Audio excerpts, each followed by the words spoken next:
When was the aha moment when you realized, felt, this is your purpose?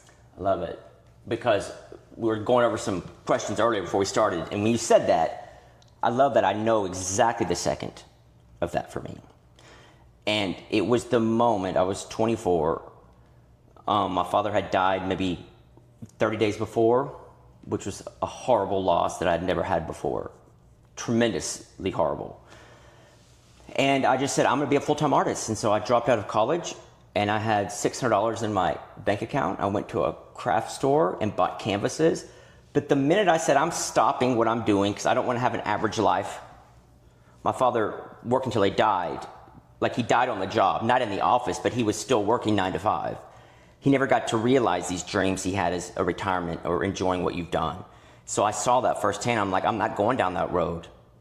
At least I'm going to enjoy the journey wherever it takes me, but I'm not going to work 9 to 5 and have somebody else tell me what to do, because I've helped artists become full. I'll tell you about the aha moment.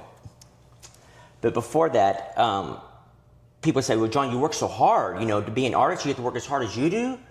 I don't know if I want to do that. I said, well, if you don't do it for your art, you're going to do it for somebody else.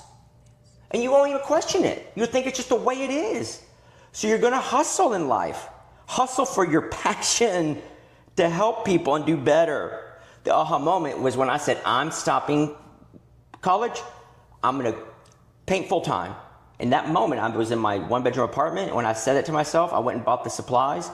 And that was it. I was famous in my head. And we just talked about that earlier. I'm like, I don't feel important with my art. But at that moment, I'm like, I'm famous, because I knew it was going to work. So that was the moment when I made the decision. Then after that, everything I did in my life revolved around, that is what I do. So I didn't want to get another job on that. So sometimes in the beginning, when you live off your art, that's tremendous. That's your only income. But I was smart through advice of other people, especially one of my sisters. She's a coach. She helps people with their careers. But the art was not doing well. I'm like, well, I'm gonna sell real estate or something on the side so I can bring in some money, and maybe I can meet people to sell art if I'm in real estate. And she's like, you're gonna totally stop your art if you do something else. So I'm glad I listened to that advice. Her name's Charlotte Law. I don't know if I mentioned that, but she's very successful at what she does. But if you do the side gig, you're gonna get distracted, because the money's gonna be easier that way, and you're not gonna keep doing your art.